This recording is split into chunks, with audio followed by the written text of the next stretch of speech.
This one's one of the most popular ones. I sell a lot of these. But the thing about this one is 2 weeks after I took this, it fell down. This is gone. It's gone. But I took that one in Alaska. That's definitely not here. I wish we had those mountains. Yeah. All those rocks. We'd just be like, take this layer off of the rocks and then put it around the island.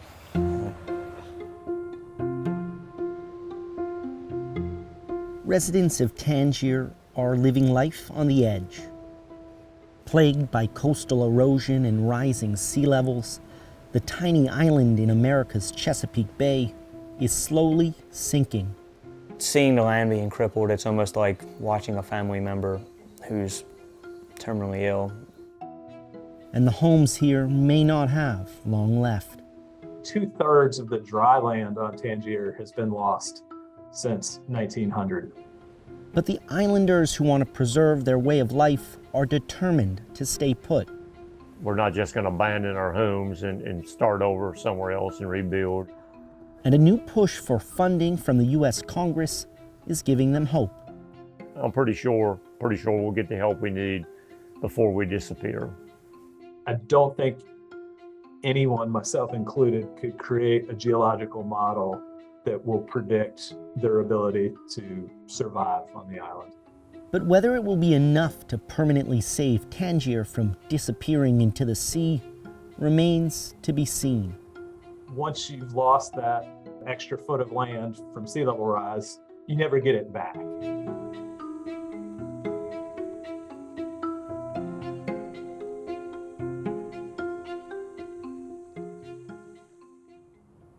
This is Tangier Island, a small community in the U.S. state of Virginia where crabbing is a way of life and a sense of old-time America has been preserved.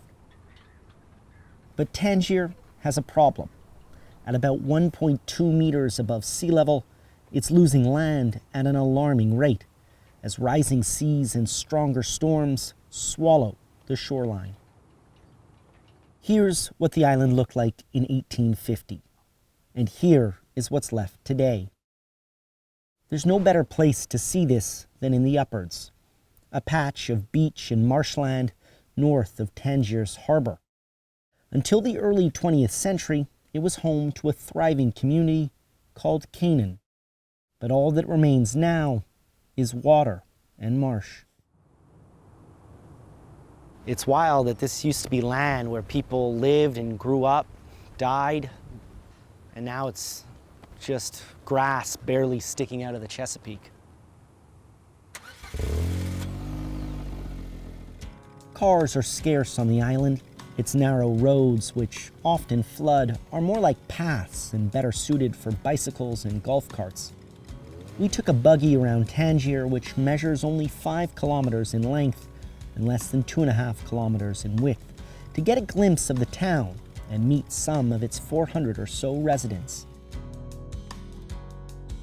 Business is good for Cameron Evans, a photographer and Tangier local who grew up crabbing in the waters of the Chesapeake with his father. I think I got my first boat when I was 8 or 9 years old, or at least I think that's when I first started getting used to it.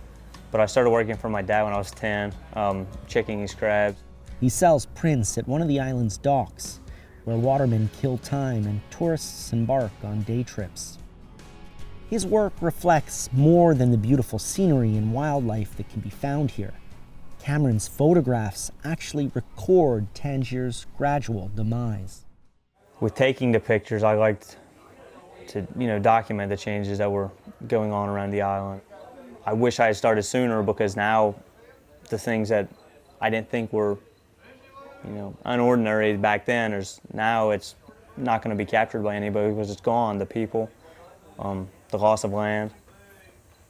I remember when there was a lot more land just completely surrounding the island. The jetty system was put on the west side in 1990, so that was 10 years before I was born, so I never got to see the changes happen to that side. Waves crash all day into the island's western seawall. Built in 1989 by the U.S. Army Corps of Engineers, the jetty protects Tangier's airstrip and nearby homes from coastal erosion.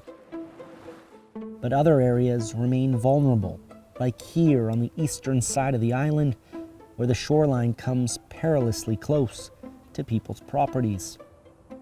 And scientists say erosion is only part of the problem. It's eroding quickly from the edges and being drowned from above. It's losing land every day, but probably the more serious issue than it losing land is that it's losing its dry land. So erosion causes the island to get smaller, but sea level rise causes it to get wetter. Erosion is actually pretty easy to stop. Erosion on the western side of Tangier has already been stopped. The erosion rate on the western side of Tangier is now 0 feet per year because the rocks that were installed worked. They break up the waves. What's a lot harder is to stop the impacts of sea level rise and flooding. There's not an easy solution for that.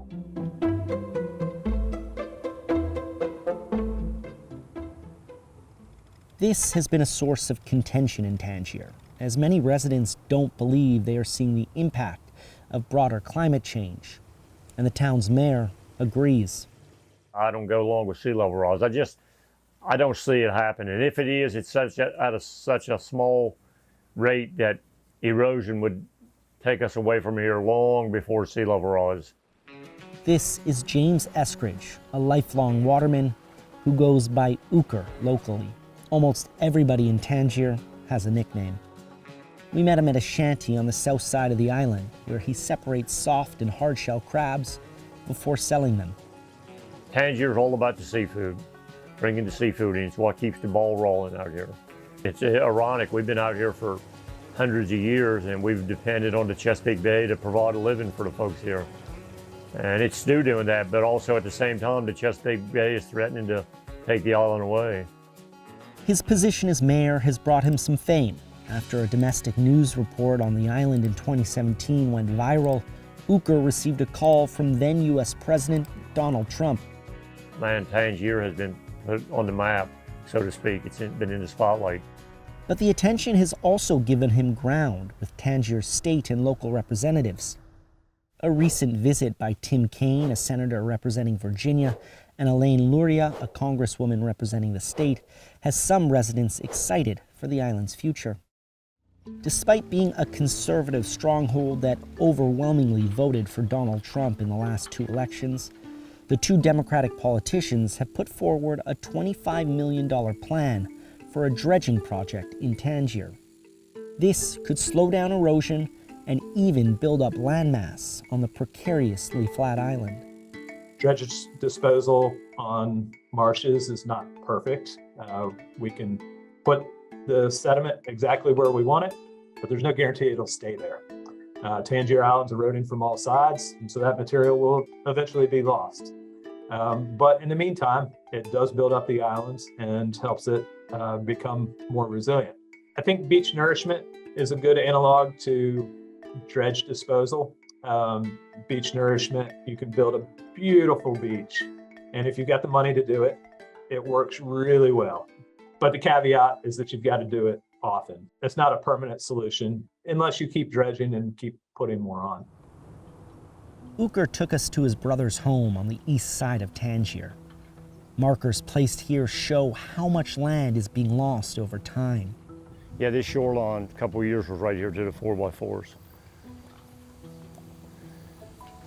And really, if you don't have a mark, you really don't know how much you're losing. Yeah. It's hard to determine, but if you put a mark out, then you go to it a couple months later, that mark is out in the water. From above, the scale of the loss is easy to see. Water encroaching from the bay due to erosion, while wetlands form in the middle of the island due to sea level changes. And residents are going to extreme measures to protect their property. This house, a few doors from Ooker's brother, is also having problems. Junk, bricks, and concrete all piled up where the water meets their garden. They've even thrown the proverbial and literal kitchen sink at it.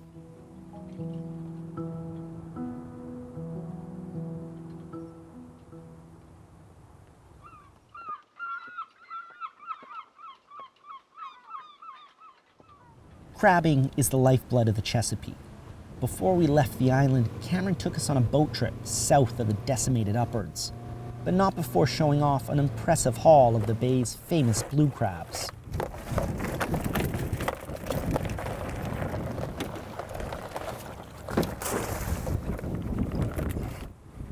Cameron, who knows this area like the back of his hand, can quite literally see the island shrinking.